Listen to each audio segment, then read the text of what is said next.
रो set define करने के बाद अब हम कॉलम सेट डिफाइन करेंगे। अगेन हम रिपोर्ट में जाएंगे, डिफाइन का बटन दबाएंगे, कॉलम सेट पे डबल क्लिक करेंगे। अब ये कॉलम सेट जो है वो हम अगेन प्रैक्टिस के नाम से बनाएंगे। प्रैक्टिस, ये रो सेट का नाम चेंज कर देंगे, हम इसको कर देंगे कॉलम सेट। और IS इसलिए लिखा है हमने, इनकम स्टेटमेंट को रेफर कर रहा है। इसके दो तरीके हैं, या तो आप करें डिफाइन कॉलम डिफाइन करें, या आप डायरेक्ट बिल्ड कर दें रिपोर्ट। तो इट इज़ बेटर कि आप बिल्ड करें रिपोर्ट और क्लिक करें डायरेक्टली इसके ऊपर। ये आपके सामने विंडो पहला कॉलम दिखाएगा कि इसके अंदर सीक्वेंस क्या होगा। सीक्वेंस में आप लिखेंगे 1, नाम लिखेंगे आप इसका current year, current month. Amount type के अंदर आप लिखेंगे एक्चुअल या budget, period to date, year to date. तो हम लिखेंगे actual, period to date actual. ठीक है, पीरियड टू डेट बजट भी है और पीरियड टू डेट एक्चुअल भी है। तो हम ये भी कर सकते हैं कि ईयर टू डेट लिख दें। तो हम क्या करेंगे, पूरे साल को कैटर कर लेंगे। ईयर टू डेट हमने लिखा तो आप देख सकते हैं ईयर टू डेट भी आ गया। ठीक है, लेकिन अगर हम इसको पीरियड टू डेट लिखते हैं तो फिर हम आपको एक और फीचर इस्तेमाल करने के काबिल हो जाएंगे। पीरियड टू डेट हमने लिखा और ये हमारे पास फाइंड का बटन दबाया, पीरियड टू डेट एक्चुअल को सेलेक्ट किया। ऑफसेट का मतलब यह है कि जिस महीने में आप इसको रन करेंगे, फॉर एग्जाम्पल मार्च के महीने में आपने रन किया, तो आपका वो महीना ऑफसेट कहलाएगा 0। तो ऑफसेट के पहले महीने में, पहले साल, पहले कॉलम में आपको 0 देना होगा। कॉलम की विड्थ आप 30 ले लें। 30 लेने के बाद हेडिंग छोड़ दीजिएगा। यहाँ पर आके आपको फॉर्मेट मास्क देना पड़ेगा, यानी 1000 के सेपरेटर लगाने के बाद आपके पास किस तरह की फिगर होगी। तो क्योंकि हमारे पास 999 बिलियन तक का अमाउंट आ सकता है, इसलिए मैंने इस फॉर्मेट को बिलियन तक कन्वर्ट किया और अप्लाई का बटन दबाया। ये अप्लाई हुआ और कैंसिल किया। ये मेथड है कॉलम सेट बनाने का। जैसे कि मैंने आपको बताया कि यूजर डिफाइंड रिपोर्ट के 3 स्टेप्स हैं। पहले रो सेट बनाते हैं, फिर कॉलम सेट बनाते हैं, और उसके बाद इन दोनों को कंबाइन करते हैं और उसके बाद एक रिपोर्ट बनाते हैं। तो तीसरा स्टेप हम इस वक्त करने जा रहे हैं, डिफाइन करेंगे रिपोर्ट। रो सेट हम डिफाइन कर चुके हैं, कॉलम सेट डिफाइन कर चुके हैं, और अब हम रिपोर्ट बनाने जा रहे हैं।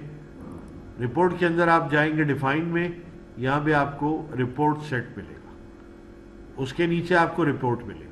रिपोर्ट में आप क्लिक करेंगे, ये विंडो आपके सामने खुलेगी। तो आपने लिखा जी practice report, income statement report. कोई ना कोई रेफरेंस आपको देना है, जैसे हम प्रैक्टिस के नाम से दे रहे हैं, कोई ना कोई आपको रेफरेंस देना है ताकि आप इस रिपोर्ट को कॉल कर सकें। टाइटल में आपने लिख दिया income statement for the year ended. उसके बाद हम यहाँ पे देखिए, आप देख रहे हैं कि येलो रंग पे जो क्लिक हो रहा है ये रिक्वायर्ड कंपोनेंट्स।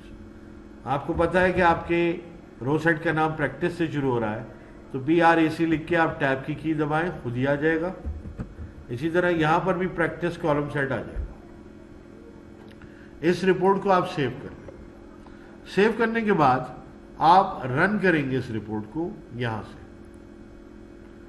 अभी आपसे पूछ रहा है कि मैं इस रिपोर्ट को रन कर दूं। इस रिपोर्ट को रन करने के लिए ये इनेबल का टैग जरूरी है। रिपोर्ट का नाम ये है, लेजर हमारे पास ये है।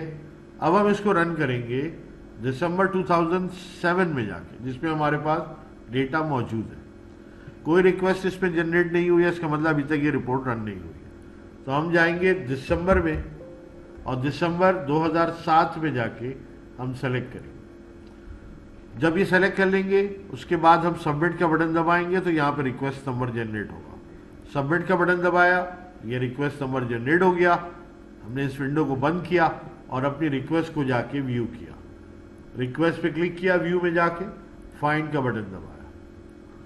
थोड़ा इंतजार करेंगे ताकि ये रिपोर्ट रन हो जाए। रिफ्रेश का बटन दबा के थोड़ी देर 10-20 सेकंड के बाद देखते हैं। अब ये इसका स्टेटस नॉर्मल हो चुका है।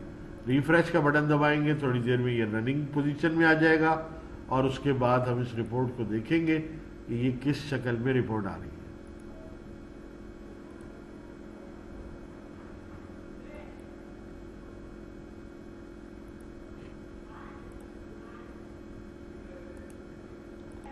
अब आप देख सकते हैं इसके अंदर रिफ्रेश का बटन दबाने से पहले ही ये कंप्लीट हो गया। इस रिपोर्ट को देखने के लिए आपको व्यू आउटपुट का बटन दबाना पड़ेगा। अब आप यहाँ देख सकते हैं कि आपके पास विजन ऑपरेशन यूएसए की रिपोर्ट है, income statement for the year ended हमने बनाया। टोटल इनकम हमारे पास 27 मिलियन आ रही है और उसके बाद हमारे पास 19 मिलियन टोटल एक्सपेंसेस आ रहे हैं। ये हमारे पास ग्रॉस प्रॉफिट आ गया।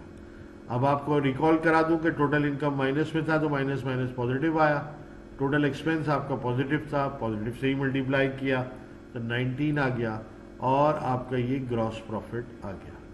अब ये डेटा जिस वक्त आप देख रहे हैं ये 1 महीने का है, ठीक है। अब हम इसको और फर्दर एक्सपेंड करेंगे। ये तरीका है, ये साइकिल है एक complete user defined report generate करने का।